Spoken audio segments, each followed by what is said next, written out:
को हम मोदी जी को लाने वाले हैं, अच्छे दिन आने वाले हैं। तो मोदी जी ने कहा था कि अच्छे दिन आने वाले हैं। अगर बीजेपी सत्ता में आए तो भारत में अच्छे दिन आ जाएंगे और महंगाई तो एकदम कम हो जाएगी। युवाओं को 1 करोड़ जॉब देंगे और उसके साथ साथ भारत में जितनी प्रॉब्लम है ज्यादातर प्रॉब्लम सॉल्व हो जाएंगी। तो फाइनली 10 साल कंप्लीट हो गए हैं और हम लोग ये जानेंगे इस वीडियो में। इनकी डिपार्टमेंट का डेटा लेंगे, मिनिस्ट्रीज का डेटा लेंगे और बहुत सारी न्यूज आर्टिकल का डेटा लेंगे और उससे मिलाएंगे कि बीजेपी ने आखिर कितना काम किया है। ने भ्रष्टाचार के सब रिकॉर्ड तोड़ दिए हैं। हर चीज में 40% कमीशन। नए पर एक नए पैसे के भ्रष्टाचार का आरोप नहीं है। मोदी की गारंटी है।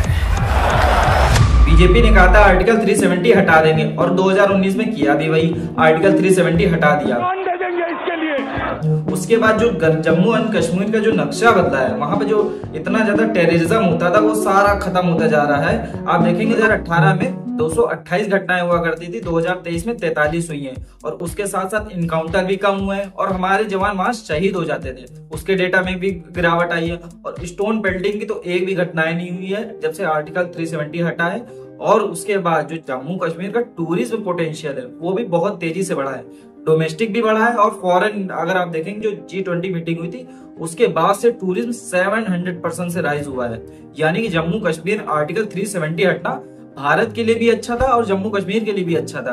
ये बीजेपी के लिए बहुत अच्छा माइलस्टोन था। तो क्रिटिसिज्म ये है कि 2019 के बाद से अभी तक वहां पर कोई भी सरकार नहीं आई है, वहां पर इलेक्शन ही नहीं हुए हैं, जिसकी वजह से वहां लगातार प्रोटेस्ट हो रहा है। कॉम्बैटिंग इन्फिल्ट्रेशन, तो बीजेपी का मानना था हमारे देश में बहुत से लोग अवैध रूप से घुस आए हैं और उनकी जांच कराने के लिए हम लोग NRC लगाएंगे।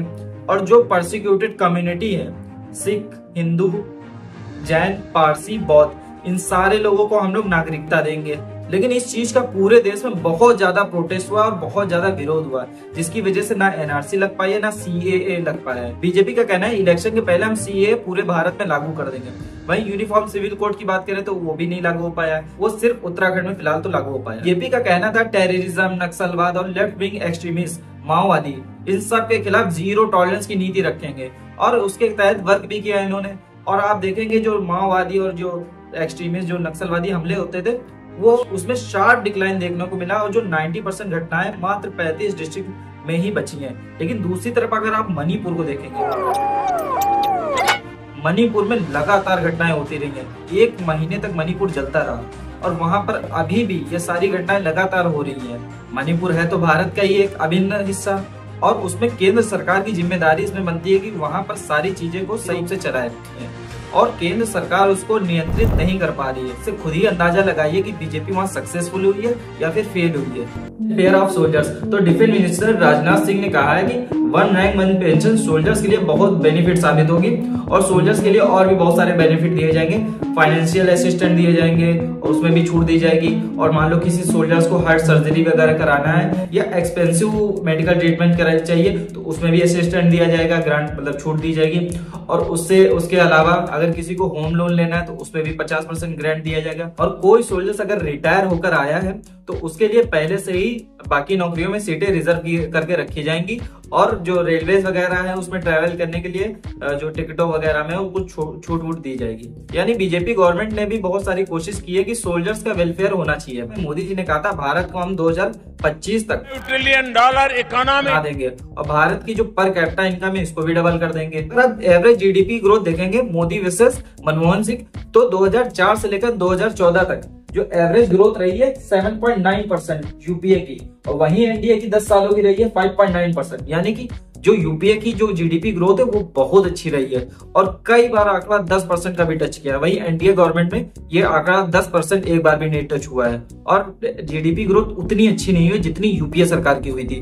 अब कुछ लोग इसमें तर्क देंगे कि कोरोना वायरस आया था, लॉकडाउन लग गया था, आपकी बात सही है, लेकिन 2008 में भी बहुत भयंकर आर्थिक मंदी आई थी। उसके बाद भी जो मनमोहन सिंह थे उन्होंने GDP को बहुत अच्छे से मेंटेन किया।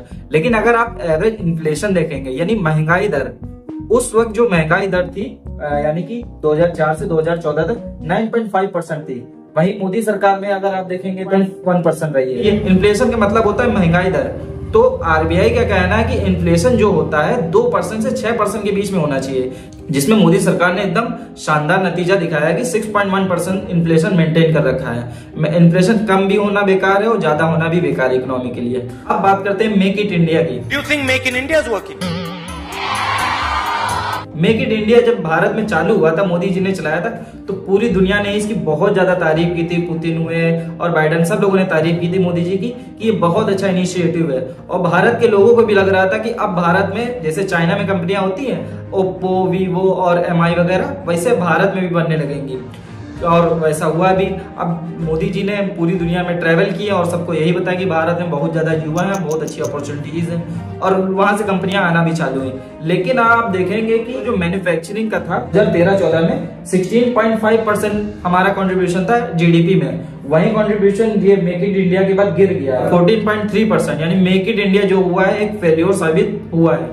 आज की अपॉर्चुनिटीज भी मिली थी क्योंकि 2019 में चाइना में कोरोना वायरस फैला था, जिसकी वजह से कंपनियां भाग रही थी और भारत सरकार ने भी कोशिश की थी कि कंपनियां भारत आ जाएं और बहुत सारी प्रोडक्ट लिंक इंसेंटिव भी चलाए गए कि कंपनियों को छूट दी जाएगी। लेकिन कंपनियां भारत की जगह वो सारी वियतनाम शिफ्ट हो गई, कुछ ही कंपनियां भारत आई। अब देखो इसके पीछे का रीजन भी आप जान लो। भारत इसलिए नहीं आए क्योंकि भारत में जो लेबर लॉ है वो थोड़े से कठिन है और जो वियतनाम है वहां पे इजी है, कंपनियों को ज्यादा छूट मिलती है। ये बात ब्लूमबर्ग ने खुद बोली है कि देखो एफडीआई आने का मतलब ये नहीं होता कि आपका मैन्युफैक्चरिंग सेक्टर ग्रो हो जाएगा। कंपनियों को जब तक आजादी नहीं मिलेगी तब तक यहाँ पर ऐसे चीजें करना बड़ा मुश्किल है। अब मोदी जी का ये भी मानना था कि बाहर की कंपनियां आए ना आए, लेकिन भारत की कंपनियां ही उठना चाहिए, तो उन्होंने स्टार्टअप इंडिया चालू किया। भाई साहब 2016 के पहले भारत में, पूरे भारत में 350 स्टार्टअप थे और 2023 में 1.14 लाख है और ईज ऑफ डूइंग बिजनेस में भी भारत की रैंक बहुत अच्छी शिफ्ट हुई है। और आज 2014 में जो यूनिकॉर्न्स थे सिर्फ 4 थे, 3 से 4 होंगे। प्रेजेंट टाइम 100 से भी ज्यादा यूनिकॉर्न्स है। यूनिकॉर्न्स क्या होता है? जिन कंपनियों की कीमत 8,000 करोड़ से ज्यादा होती है उनको यूनिकॉर्न मान लिया जाता है। तो यानी स्टार्टअप इंडिया बहुत सक्सेसफुल रहा है। अगर आप इसमें एम्प्लॉयमेंट देखेंगे तो 1.25 करोड़ जॉब भी जनरेट हुई है और इसमें बहुत सारे जो स्टार्टअप हैं फेल भी हुए हैं, ऐसी बात नहीं है, लेकिन बहुत सारे स्टार्टअप बहुत अच्छा कर रहे हैं प्रेजेंट टाइम। और ओला आप देखेंगे तो ये ग्लोबल लेवल पे बहुत अच्छी ईवी बाइक्स बना रहा है। तो स्टार्टअप इंडिया है वो बहुत ही बेस्ट साबित हुआ है इंडिया के लिए। तो डिफेंस में भी बूम करने के लिए मेक इन इंडिया चलाया गया था। अगर आप देखेंगे डिफेंस में पहले चीजें खरीदी जाती थी, रॉकेट वगैरह सारी चीजें, यानी कि 2014 से पहले जो था डिफेंस एक्सपोर्ट मात्र 686 करोड़ के आसपास था, लेकिन प्रेजेंट टाइम में अगर आप देखेंगे तो 16,000 करोड़ रुपए का हो गया। जो तेजस है और ब्रह्मोस है, पिनाका रॉकेट, बहुत सारी चीजें हम लोग 85 से ज्यादा देशों को भारत बेच रहा है, यानी डिफेंस एक्सपोर्ट बढ़िया हो रहा है। मोदी सरकार ने ये भी कहा था हम अपना एक्सपोर्ट डबल कर देंगे। तो 2014 में एक्सपोर्ट जो था 418 बिलियन था, लेकिन 2019 तक ये एक्सपोर्ट हो गए 538 बिलियन डॉलर और प्रेजेंट टाइम अगर आप एक्सपोर्ट देखेंगे तो 776 बिलियन डॉलर के आसपास है और ऐसा माना जा रहा है कि ये 2024 के लास्ट तक 900 बिलियन डॉलर हो जाएगा। तो यानी कि एक्सपोर्ट तो बढ़ रहे हैं, लेकिन सबसे बड़ी दिक्कत है इंपोर्ट। भारत एक्सपोर्ट तो कर रहा है, यानी भारत से चीजें बाहर बेच रहा है, लेकिन बाहर की चीजें भी खरीद रहा है। तो 2022 का अगर आप देखेंगे एक्सपोर्ट 676 बिलियन डॉलर रहा है, लेकिन जो इंपोर्ट है 770 बिलियन डॉलर के आसपास हो गया है। यानी कि हम लोग बेच कम रहे हैं, खरीद ज्यादा रहे हैं। यही कारण है भारत को ज्यादा कर्जा नहीं लेना चाहिए। वर्ल्ड बैंक ने भी कहा है डेवलपिंग नेशन को टू जीडीपी रेशियो का 50% से ज्यादा लोन नहीं लेना चाहिए, लेकिन वही मोदी सरकार ने 87% डेब्ट टू जीडीपी रेशियो लोन लिया है। अब बहुत से लोग तर्क देते हैं, जापान ने तो 200% लोन लिया है, अमेरिका ने भी लिया। वो लोगों के एक्सपोर्ट बहुत ज्यादा हैं और वो लोग डेवलप्ड हैं और वो लोगों के पास कैपेसिटी है उनका लोन पेमेंट करने के लिए। और आप देख रहे होंगे भारत के एक्सपोर्ट भी घट रहे हैं और ज्यादा वो नहीं हो रहा है। इसकी वजह से IMF ने भी वार्न किया था भारत को ज्यादा लोन नहीं लेना चाहिए। फिलहाल मोदी सरकार ने इस पे सुधार किया है, 82% के आसपास ये लाए हैं। लोन तो बढ़ाया है मोदी सरकार ने, लेकिन उसके साथ साथ फॉरेक्स भी बढ़ा है। जो हमारे पास जो स्टोर करा हुआ पैसा रखा होता है डॉलर में, तो वो हम लोगों को लोन वगैरह पे करना होता है और ऑयल वगैरह खरीदना होता है। तो वो यूपीए सरकार में मात्र 400 बिलियन डॉलर था और एनडीए में 600 बिलियन डॉलर हो गया। यानी कि मोदी सरकार ने लोन तो लिया है, लेकिन उसको पे करने की कैपेसिटी को भी बढ़ाया है। अब इंफ्रास्ट्रक्चर की बात करते हैं तो एक बार ट्रम्प आए थे तो उन्होंने कहा था अमेरिका इसलिए आगे बढ़ा है क्योंकि अमेरिका की रोड बहुत अच्छी है। तो ये बात भारत वालों को लग गई, तो इन्होंने भी सोचा कि हम लोग अपनी रोडें बहुत अच्छी करेंगे। तो नितिन गडकरी का भी सपना था कि 2024 समाप्त होने के पहले हिंदुस्तान का रोड इंफ्रास्ट्रक्चर अमेरिका के बराबर होगा। ये विश्वास मैं दिलाना चाहता हूँ। तो बीजेपी ने जो इंटरेस्ट दिखाया है फिर रोड बनाने में, आप चाहे एक्सप्रेसवे ले लो, चाहे अटल सेतु ले लो, चाहे अटल टनल ले लो, चाहे इतनी सारी टनल्स और ये सारा इंफ्रास्ट्रक्चर बहुत तेजी से बना है। इतना इंफ्रास्ट्रक्चर आजादी से पहले नहीं बना है, उतना ज्यादा इन लोगों ने 10 सालों में बना दिया। और जो फास्ट ट्रेवल भी बहुत तेजी से होगा, जो समय ज्यादा वेस्ट होता था आने जाने में वो भी अब कम हो जाएगा। लक्ष्य यही है कि सामान्य यात्रियों को बेहतर सुविधा मिले। तो बीजेपी ने रेलवे को मॉडर्नाइजेशन करने के लिए इसका डायरेक्ट बजट बढ़ा दिया। 29,000 करोड़ के आसपास था और बजट बढ़ाकर 2.5 लाख करोड़ कर दिया गया है। अब उससे पूरे देश में रेल नेटवर्क बहुत तेजी से फैला है। बीजेपी का ये भी कहना था कि हम पूरे भारत में 100% इलेक्ट्रिक नेटवर्क कर देंगे। अब बीजेपी ने 81% पूरा काम कर दिया है, तो ये भी बहुत अच्छी बात है। और बीजेपी ने ये भी कहा था 22 मेट्रो सिटीज बनाने में कामयाब रही है। तो 10 सालों में 25,434 किलोमीटर लंबी रेल लाइन बीजेपी ने बिछाई है। 2014 में मात्र 74 एयरपोर्ट्स हुआ करते थे, 148 एयरपोर्ट्स हो गए हैं पूरे भारत में। इंफ्रास्ट्रक्चर के मामले में बीजेपी ने एक नंबर ग्रोथ दिखाई है, चाहे वो रेलवेज हो गए, चाहे वो हाईवे हो गए, चाहे नेवल बेस हो गए, हर जगह बीजेपी ने अच्छी परफॉर्मेंस दिखाई है। वहीं आप दूसरी जगह देखेंगे इनके मैनिफेस्टो में गुड गवर्नेंस भी था। तो बीजेपी का कहना था कि हम करप्शन फ्री देश को रखेंगे और भारत में करप्शन कम होगा। वहीं अगर आप सबसे भ्रष्ट प्रधानमंत्री अगर कोई हुए, भारत की रैंकिंग जो करप्शन में थी वो 85 थी, वो सड़क के 93 हो गई, यानी करप्शन बढ़ गया है। और वहीं क्राइम रेट अगर आप देखेंगे तो जो बीजेपी रूलिंग स्टेट है उनमें ज्यादा हो रहा है, जैसे यूपी, हरियाणा वगैरह, और यूपी टॉप पे है क्राइम रेट में। लेकिन अगर आप पिछले सालों की तुलना में देखेंगे यूपी में क्राइम गिरा है, और वहीं क्राइम अगेंस्ट वुमेन में भी यूपी आगे है, और वहीं पिछले सालों की तुलना में कम हुआ है। तो क्राइम रेट के लिए अब देखते हैं बीजेपी क्या करती है आगे। तो बीजेपी के मैनिफेस्टो में ये भी था कि अगर हम सत्ता में आए तो फॉरेन पॉलिसी मजबूत कर देंगे, और इन्होंने भी कोशिश भी की। देखो फॉरेन पॉलिसी 5-10 सालों में नहीं बनती, इसको बनने के लिए 20-30 साल लग जाते हैं। तो उसमें देखो नेताओं की तारीफ भी करनी होगी, चाहे नेता जो भी आए, फॉरेन पॉलिसी में वो लोग ज्यादा हस्तक्षेप नहीं करते, वो ऐसे ही बनी रही। तो मोदी जी ने पूरी दुनिया में विजिट की और मोदी जी की पॉपुलैरिटी भी बढ़ी है, अच्छे वर्ल्ड लीडर के रूप में भी नजर आए। Prime minister Modi is the boss. तो मोदी जी ने यही बताया दुनिया को भारत की इंपॉर्टेंस के बारे में, भारत का कल्चर भी प्रमोट किया, और ज्यादातर यही बताया कि अगर आप भारत में आएंगे आपको अच्छी अपॉर्चुनिटीज मिलेंगी, भारत की अच्छी मार्केट है, डेटा भी लोगों के पास ज्यादा है, मोबाइल भी बढ़िया है। तो भारत एक बहुत अच्छा उभरता हुआ देश से यूथ ज्यादा है, और इसकी इंपॉर्टेंस पूरी दुनिया को अब समझ में आ रही है, और पूरी दुनिया भारत के साथ रहना चाहती है। तो मोदी जी ने 2014 में कहा था अगर हम आए तो किसानों की आय डबल कर देंगे, और आप देखेंगे किसानों की आय 86,000 से बढ़कर 1,72,000 हो गई। लेकिन इसमें दिक्कत यह है कि ये नॉमिनल है, इसमें इन्फ्लेशन ऐड है। और उसके साथ मोदी जी ने कहा था हम एमएसपी भी देंगे, एमएसपी भी मोदी जी ने बढ़ाया। 2014 में एमएसपी का प्राइस था 1,350 रुपए प्रति कुंटल गेहूं पर, और 2023 में 2,150 रुपए हो गया। और चावल पे अगर आप देखेंगे 2014 में 1,310 था, और प्रेजेंट टाइम 2040 है, यानी एमएसपी भी बढ़ाया है। अगर मोदी जी ने एमएसपी फिक्स कर दिया है तो किसान लोग बवाल क्यों कर रहे हैं, उसको जानने के लिए आप लोग ये वीडियो देख सकते हैं। और किसानों की आय बढ़ाने के लिए मोदी जी ने इसका बजट बढ़ा दिया, 25 लाख करोड़ कर दिया। अब किसानों को 1 लाख का लोन दिया जाएगा क्रेडिट कार्ड के तहत। अब उसमें 0% इंटरेस्ट रहेगा, 1 से 5 साल के बीच में किसान उसको जमा करते हैं। जो 60 साल के ऊपर है उनके लिए 2019 में एक स्कीम चालू की गई, प्रधानमंत्री किसान सम्मान निधि योजना, जिसमें किसानों को 6,000 रुपए किस्तों के रूप में, 3 किस्तों के रूप में दिए जाएंगे, और इससे ये होगा कि किसानों की इनकम धीरे धीरे बढ़ जाएगी। और प्रधानमंत्री फसल बीमा योजना, जिन किसानों की फसल खराब हो जाती है कि सूखा पड़ने के कारण या ज्यादा बारिश के कारण, उनको कंपनसेशन दिया जाएगा। और ई नाम और ऐसे बहुत सारी मोदी जी ने स्कीम चलाई ताकि किसानों का वेलफेयर हो सके। अब जानते हैं एजुकेशन के लिए क्या किया। तो एजुकेशन के लिए सबसे पहले उन्होंने बजट बढ़ाया, 69,000 करोड़ से 1,12,000 करोड़ ले गए, और उसमें उन्होंने बहुत सारे स्कूल खोले, जिसमें कि 1.4 करोड़ युवाओं को स्कूल इंडिया का फायदा मिला।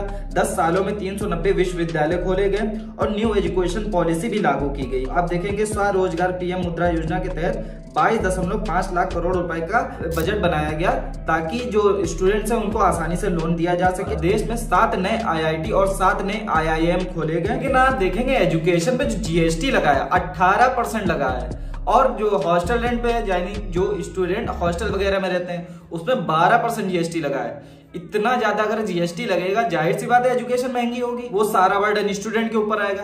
तो ये लॉजिक मुझे नहीं समझ में आया। अब हेल्थ के लिए क्या किया, तो मोदी सरकार ने 140% से बजट को बढ़ा दिया और 2014 में अगर आप MBBS सीटें देखेंगे तो 51,348 सीटें थी और प्रेजेंट टाइम 1 लाख के आसपास हो गई हैं। आयुष्मान भारत कार्ड से 5 लाख तक आपको लोन दिया जाएगा, जिसमें कि अगर आप लोग लिस्टेड हॉस्टल में इलाज कराने जाते हैं तो उसमें आपको छूट दी जाए। और जब भारत में कोरोना वायरस आया था उसके बाद भी मोदी सरकार ने काफी अच्छे से इस चीज को मेंटेन किया था कि भारत के सभी लोगों को वैक्सीन लगाई जाएगी। दुनिया सोच रही थी कि इतनी ज्यादा जनसंख्या है और इतनी ज्यादा वैक्सीनेशन कैसे करेगा भारत, और भारत ने इस चीज को अच्छे से करके दिखाया। और अगर आप देखेंगे 2014 में 9 लाख के आसपास डॉक्टर थे और प्रेजेंट टाइम 13 लाख के आसपास डॉक्टर हैं और हर 834 लोगों के लिए एक डॉक्टर अवेलेबल है।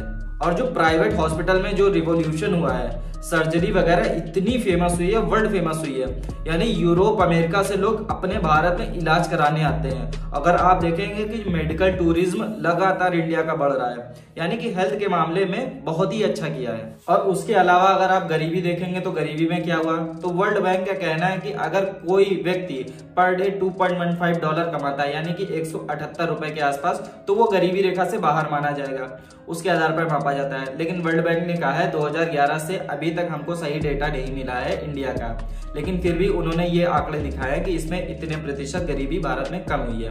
लेकिन वहीं मोदी सरकार का कहना है कि हमारे जो नीति आयोग ने डेटा दिया है उसके आधार पर भारत में 25 करोड़ लोग गरीबी से बाहर निकले हैं।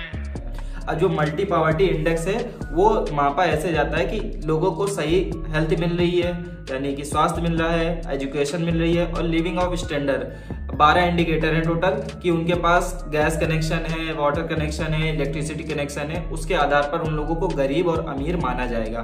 तो संतोष मल्होत्रा इकोनॉमिक के प्रोफेसर है, तो उन्होंने ये सवाल उठाया कि जो मल्टी पॉवर्टी इंडेक्स है नीति आयोग का, इसका डेटा रिलेवेंट नहीं है, इसके डेटा में कहीं ना कहीं कमी है। वहीं नीति आयोग का कहना है कि हमने बहुत सारी स्कीम जो चलाई है मोदी सरकार ने, उसकी स्कीम के डेटा लेकर हमने ये बनाया है। तो इस चीज पे अभी भी डिबेट बनी हुई है कि कितने प्रतिशत लोग गरीबी से बाहर निकले हैं। अब बात करते हैं यूपीआई की। भैया जो यूपीआई भारत ने बनाया है और दुनिया वाले देख रहे हैं कि भारत में चल क्या रहा है, मतलब यूपीआई में इतना ज्यादा सब्जी वाला यूपीआई और पंचड़ वाला और ये छोटे छोटे दुकानदार जलेबी समोसे इतना ज्यादा यूपीआई का यूज कर रहे हैं कि दुनिया भी सोच में पड़ी हुई है कि भारत वाले कर क्या रहे हैं, इनके पास टेक्नोलॉजी कौन सी लग गई यार। क्योंकि अब अगर आप दुनिया को देखेंगे और भारत को देखेंगे तो कोई भी आसपास भारत के नहीं दिखाई देता यूपीआई ट्रांजैक्शन में। और 2014 में मात्र 380 करोड़ ट्रांजैक्शन होते थे। 2023 में अगर आप देखेंगे 11,660 करोड़ ट्रांजैक्शन हुए हैं। ट्रांजैक्शन की बात बता रहे हैं, रुपए की नहीं बता रहे हैं। 11,000 करोड़ ट्रांजैक्शन, मतलब कि अमेरिका इसी बात से भारत से चिढ़ता है कि जो यूपीआई है उनका डॉलर खा जाएगा। तो यूपीआई के मामले में मोदी सरकार ने बहुत ही अच्छा काम किया है। अब इंटरनेट के बारे में बात करेंगे तो भारत में internet present time 900 million user हैं, जिनमें से 50% एक्टिव यूजर हैं। और उससे ये हुआ है कि भारत में जो हम लोगों को पहले भूत प्रेत वाली कहानी लगती थी, आजकल वहां ब्लॉगर पहुंच गए, ब्लॉगर बता रहे हैं यहाँ भूत प्रेत कुछ नहीं है। और एजुकेशन में भी बहुत ज्यादा रिवॉल्यूशन हुआ है और उसके साथ साथ फाइनेंस वगैरह हर चीज में बहुत रिवॉल्यूशन हुआ है इंटरनेट के आने से। और वो लोग आजकल वायरल हो रहे हैं जिन लोगों को इंटरनेट की स्पेलिंग तक नहीं आती थी, वो लोग आज इनकम कमा रहे हैं। और जिन चीजों में हम लोग को शर्म आती थी वही चीज आज पागलपंती करके या और भी चीजें अच्छी भी हो रही बुरी भी हो रही।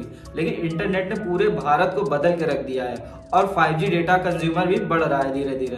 तो यानी कि बात करें कि इंटरनेट आने से भारत की एकदम छवि ही बदल गई है। तो 2014 के बाद से लेकर आज तक इतना ज्यादा चेंजेस हुए इंडिया में कि आजादी के बाद कभी नहीं हुए।